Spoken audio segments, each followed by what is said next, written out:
असलामुअलैकुम crime update में लियाकत तुसीं वेख रहे हो मेरे यूट्यूब चैनल। सिंध पुलिस ने खानपुर के कच्चे दे इलाके दे विच कामयाब ऑपरेशन किया है। पिशावर तो मुबैना तौर पर अगवा होने वाली 11 साल हुरैन नूं बाजियाब करवा लिता है। इस मुकाबले दे विच कितने डकैत हलाक हुए ने और कितने डाकू जिहड़े आए सन वो गिरफ्तार हुए ने और कितने थाने की पुलिस ने इस मुकाबले दे विच हिस्सा लिता है, ओवरऑल मुकम्मल तफसील दे नाल डिस्कस करांगे। साडे इस चैनल को सबसक्राइब करो, बैल आइकन बटन प्रेस करो और कमेंट दे विच इज़हार ख्याल लाजमी करना। हुरैन 28 मार्च नूं पिशावर दे विचों अगवा होंदी है ते दूसरे दिन ਉਹਦੇ माँ प्यो ਜਿਹੜੇ ਸਨ ਉਸ ਨੂੰ ਤਲਾਸ਼ ਕਰ ਰਹੇ ਸਨ। ਉਹਨਾਂ ਦੇ ਜਿਹੜਾ ਵਾਲਿਦ ਹੈ ਸੀ ਸਈਦ ਪਠਾਨ, ਉਹ ਕਰਾਚੀ ਰਹਿੰਦਾ ਸੀ। ਉਸ ਨੂੰ ਪਤਾ ਚੱਲਿਆ, ਉਹ ਵੀ ਆ ਗਿਆ, ਉਹਨੂੰ ਲੱਭਦੇ ਲੱਭਦੇ नहीं मिली और उन्होंने दूसरे दिन जो कॉल मसूल होंगी है कि तुसी 15 लाख लैके कच्चे का इलाके का उन्हें एड्रैस दिता है। उन्होंने कहा जनाब कि असी बच्ची नूं मार देंगे अगर तुसी कि चूं चरां की थी। अच्छा, बच्ची की माँ ने सलमा इसका नाम से इसने जेवरात वगैरह बेचे, अपने रिश्तेदारों को पैसे लैके इस एरिए दे विच लोकेशन ते आई पेट्रोल पंप ते अपने खावन दे नाल। डाकुआं ने मना कीता होया सी कि खबरदार अगर तुसा किसी नूं दस्सिया ते असीं तुहानूं नुकसान पहुंचावांगे। सलमा नूं आके वो डकैत लै गए ने पेट्रोल पंप तो, उसका मियाँ उत्थे ही रहा है। तकरीबन 8-10 दिन उसनूं उन्होंने जरगमाल बनाई रखा है। वो पैसे भी इन्होंने लै लै ते उस तो बाद उसनूं इस्तेमाल करते रहे ने, जिनसी ज्यादती का भी निशाना बनाया। फिर उसनूं उन्होंने उहदे सामने बच्ची नूं 8 लाख दे विच बेच दिता। जदों ये गल्लां जदों वीडियो सोशल मीडिया ते वायरल हुई, डाकुआं नूं पता चलिया कि जिहड़े पश्तून हैं वो आ रहे हैं अपनी जिहड़ी बच्ची है इसनूं बाजियाब कराउण। बलोचिस्तान दे विच भी काफले चले, उन्होंने फिर ना वीडियो बनानी शुरू कर दित्तियां कि ये जिहड़ी बच्ची है ना, ये अपनी मर्जी दे नाल इन्हें इस बच्चे दे नाल शादी की है। इतनी उम्र नहीं है ऐसी ना बच्ची दी और ना ही बच्चे दी। एक वीडियो दे विच देखा जा सकता है कि सलमा के कोल वो बयान लै रहे हैं कि असी इसकी रजामंदी के नाल शादी हुई है, ये इसनूं कोई अगवा नहीं किया गया है, अपनी मर्जी के नाल शादी कर रही है। लेकिन उस टाइम सलमा के जिहड़े तो महसूस हो रहे सी कि वो बेचारी दुख भरी है। उसने एक वीडियो पैगाम जारी किया सी जदों वो जा रही सी गड्डी दे विच। डाकुआं ने इसनूं ना छोड़ दिता है, सलमा नूं छोड़ दिता है, बच्ची नूं उन्होंने नहीं दिता। फिर एक कोशिश करती रही है। अप्रैल के महीने उन्होंने इलाके दे विच दी नहीं सुनी गई, पुलिस वाले नहीं सुनी और एक थाना है सी मोमनाबाद, उस दे विच FIR कट्टी गई है सी तकरीबन 8 के 9 अप्रैल नूं। जदों ये वीडियो वायरल हुई सोशल मीडिया ते टॉप ट्रेंड बन गया हर जगह ते। सिंध पुलिस तो थक हार गया, उन्होंने कहा साड़ी नहीं सुनाई होनी। फिर पश्तून जिहड़े ने उन्होंने गैरत जागी तो उन्होंने कहा जनाब काफले की तरह उन्होंने असला लिया और उन्होंने कहा असी कच्चे दे डाकुओं को खुद बच्ची बाजियाब करावांगे। बलोचिस्तान विचों काफले निकले और KPK चूँ। उस तो बाद जनाब ये अपना पार्लीमेंट हाउस दे विच भी ये तस्करा बच्ची का छिड़िया रहा कि सिंध के डाकुओं के बारे। फिर एक्शन लिता गया। फिर सिंध SSP मोहम्मद कलीम मलिक साहब इन्होंने 2-3 थाने की नफरी लई, मोमनाबाद थाना जिहड़ा है और शिकारपुर थाना, इन्हां दी नफरी लैके ऑपरेशन किया गया।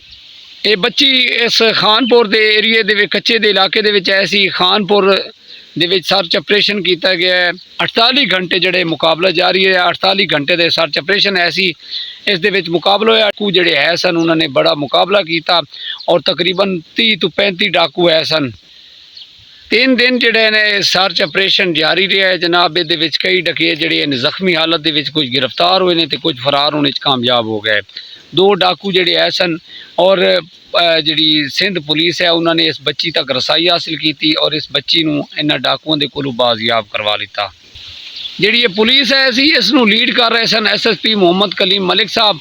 इन्होंने ना एक प्रेस कॉन्फ्रेंस की, उहदे विच दस रहे सन कि पहले दिन जिहड़ा असी कहंदे सी कि जिहड़ा ऑपरेशन पहले दिन कीता सी उहदे विच असी एक बच्ची नूं बाजियाब करवाया सी। जिहड़ा लाहौर तो उन्होंने नौकरी ते झांसा दिता गया सी, उन्होंने उन्होंने बंदी बना के रखे होया सी।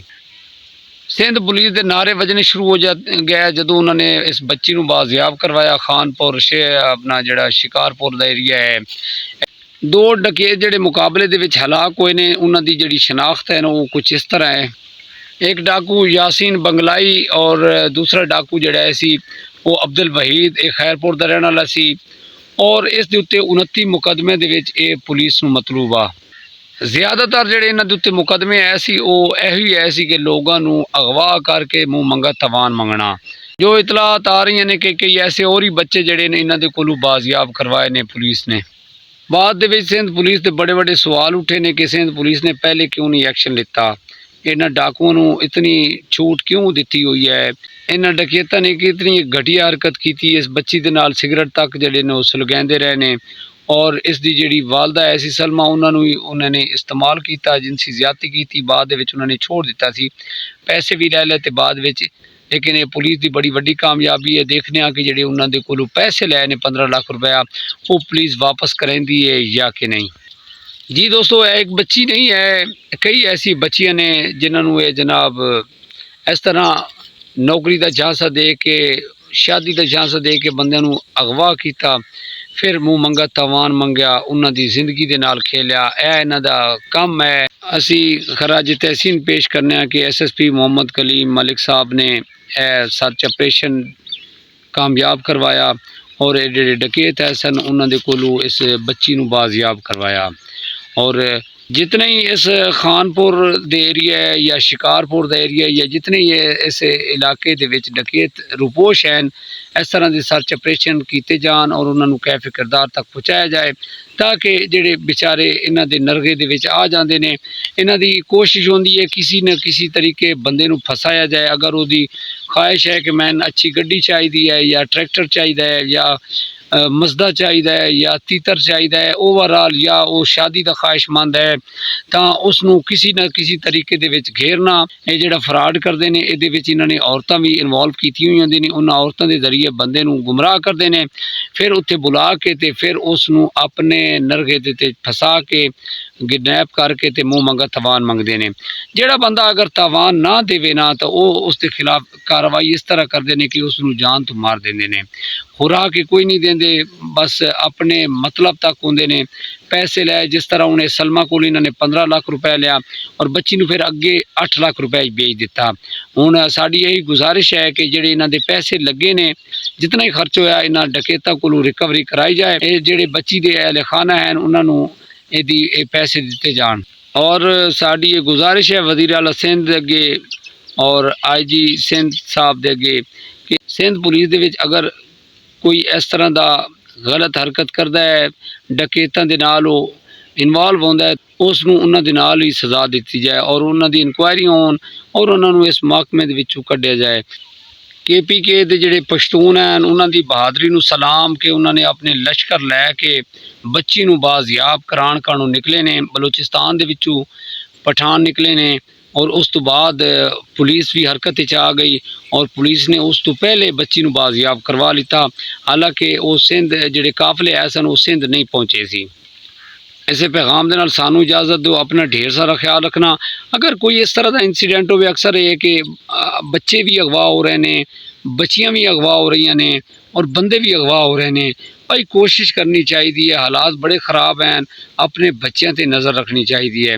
पहले गल्लां बड़ियां बड़ियां ने कि सलमा ने खुद अपनी रजामंदी के नाल बच्ची नूं बेचा है, लेकिन उस आसार नज़र आ रहे सन कि वह मजबूर है, उस दे नाल इन्हां ने ज़्यादती की है। मुलाकात होएगी अगले व्लॉग के अंदर। खुदा हाफिज़।